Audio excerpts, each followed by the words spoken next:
the feast of all saints. Such are the people who seek your face, O Lord.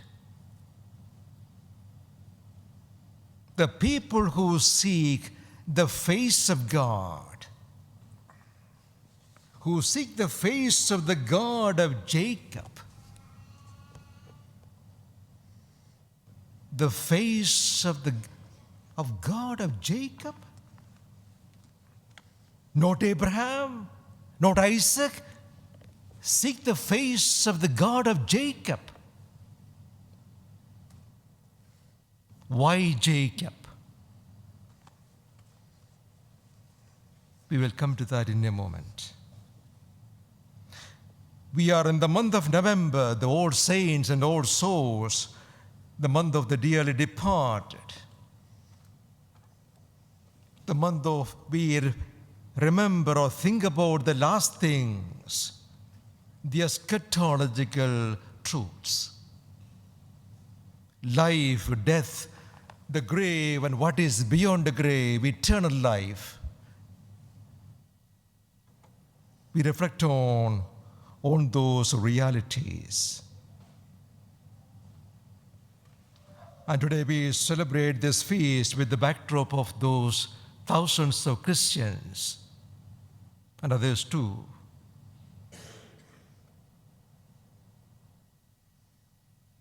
Victims of the civil war in Sudan, or victims of the jihadists in Congo or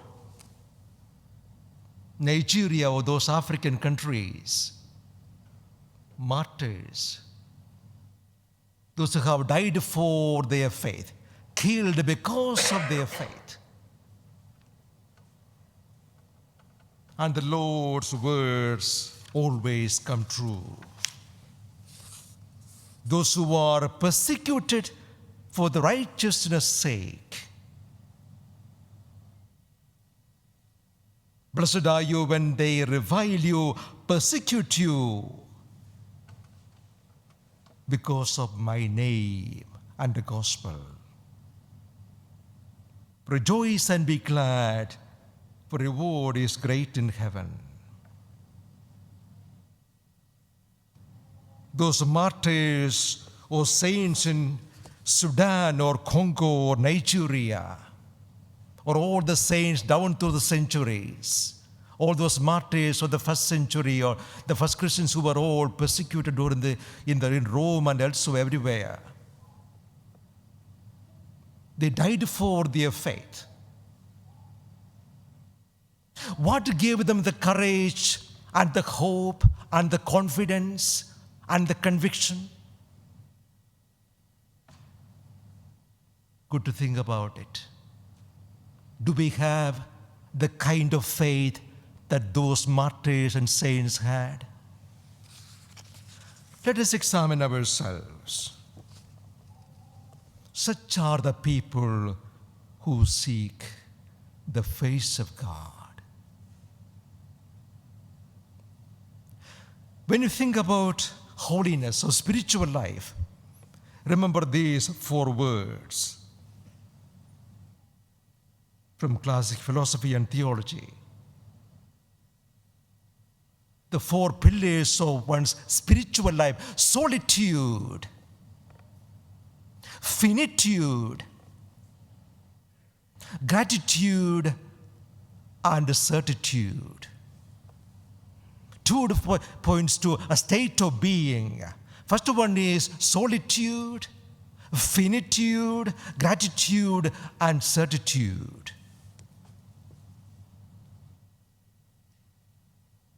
Solitude about prayer and entering into paradise. Finitude about your mortality, your flesh and blood from the soil, you back to soil, you'll go back to soil, you are mortal, you are liable to all weakness and failures, you are a human being, your life will come to an end. Confined to time and space and all the limitations, finitude. The wonder of your being. Gratitude is the wonder of your being. Taking the breath of God every moment. And the wonder of your human body. The miracle within. The miracle within. You are amazed, and you are amazed, simply amazed. I am alive. I breathe. My heart is beating. I am speaking. You are listening. A lot of things happening within me. The thousands of cells within me, all working in harmony. I am alive. The wonder. You feel so grateful. You feel so grateful. The last one is certitude. You are sure about the destination of your journey. For lack of time, I'm focusing only on the first and the last, the two in between for your own meditation. Solitude and certitude. What is solitude? The etymology, the word comes from the Latin word solus, means alone. First of all, understand the truth about yourself and myself. You are on your own all the time, all through your life. From the moment you are born till you die, you are on your own. Am I correct? You may wonder, I am married, I have got a husband, a wife, and children, grandchildren. Oh, still you are on your own. Your wife beside you, husband beside you, in the same bed, but still you are on your own. Nobody can get into your head or into your heart. Everybody outside you, hence you are on your own all through your life, even in your deathbed. This is a life or a journey by one. Yours is a journey by just one. You are traveling on your own, nobody else. The crowds are beside you, but you are on your own. Understand the truth will make you wise in the sense you need somebody's eternal company. You need the ultimate friend, the eternal company. You need God all the time. Solitude is about entering into self-reflection, understanding who you are, where you are going, what is the meaning and the purpose of your life. Why am I here? I happen to be born in the middle of human history. What happened before me? What is going to happen after me? I don't know. All I know is I am here, I am breathing, I am alive. What is the meaning of my life? I understand I'm not an accident of time and history. I didn't just happen to be here. It was in the plan of God, wisdom of God. I was born on this earth, God's plan. Again, you think of your life in terms of God. Only in terms of God, nothing else. Nothing in terms of your parents or your family. No, in terms of God, in God's plan, He brought me to this earth. I'm alive.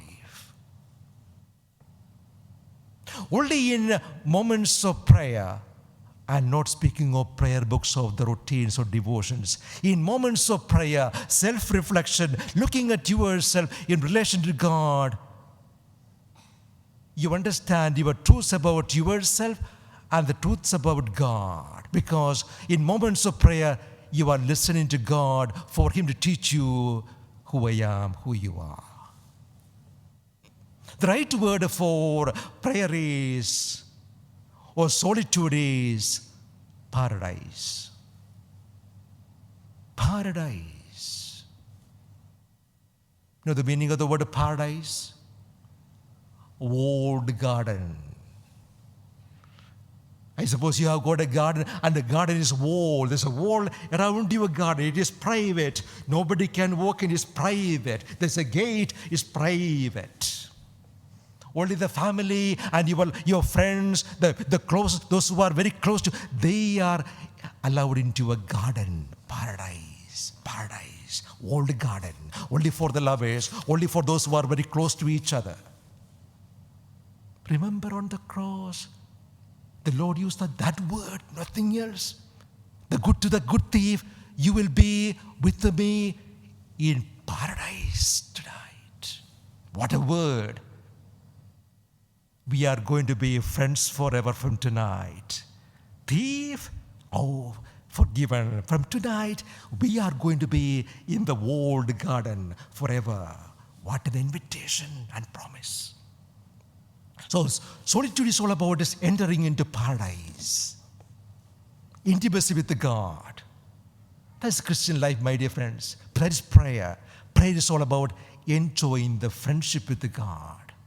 Christian journey and life is all about friendship with the God. Forget about the heavy things of, maybe I shouldn't use that word, the devotions and the prayer books, but prayer is such a joyful time, just being in the presence of God. Seeking the face means in biblical theology the live presence of God. Looking for the live presence of God. The God is alive here. Lord is here with me, and I'm enjoying His presence. So you are seeking the face of God. Now, why the God of Jacob? For me, in the Old Testament, the most interesting character is Jacob.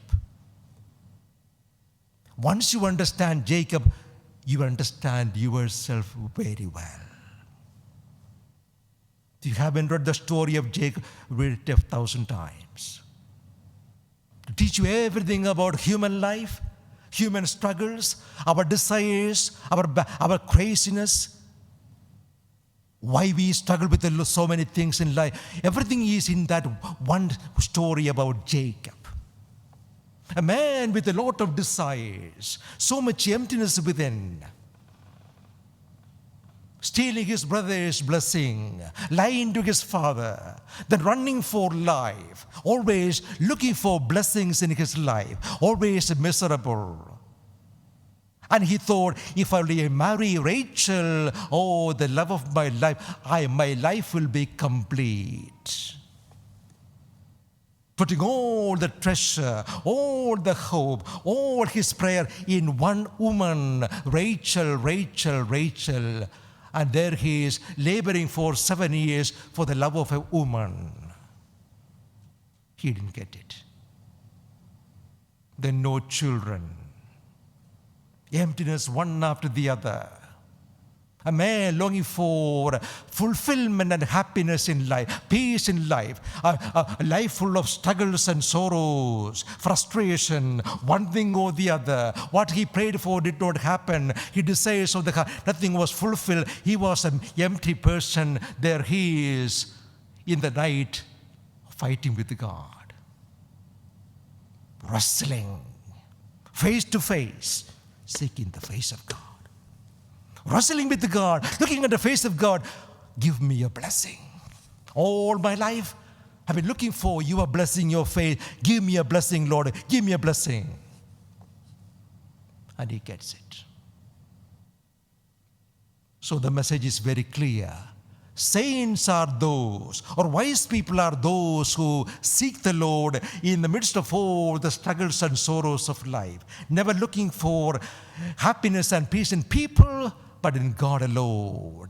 Like Jacob, with all the restlessness within, all the unhappiness within, with all the search and quest within, you search for God, not for people. That is wisdom. In the end, Jacob found a peace and joy, not in Rachel or in any woman, but in God alone. After that wrestling face to face, heart to heart, wrestling with Him. That is prayer. Now, what is the last one? Certitude. Surety. You have to have an absolute certainty about the destination of your journey. Otherwise, you cannot be living a meaningful life. Like those saints and martyrs, they were absolutely certain. Otherwise, why should they die for their faith? Peter or Paul or those apostles and the martyrs or the first Christians, how could they face death with the courage, with the hope? Because they knew what was yet to come. So sure. Paul would say, hate me, reject me, kill me. Oh, for me, love, everything is Christ. Everything, to live or to die, doesn't matter. I know where I am going. That kind of certainty, surety about the end of the journey, we all need to close solitude, enter into paradise, enjoy the friendship of God, and certainty, be sure you are looking forward to eternal life with Jesus and with all the saints and with all the loved ones who have gone ahead of us.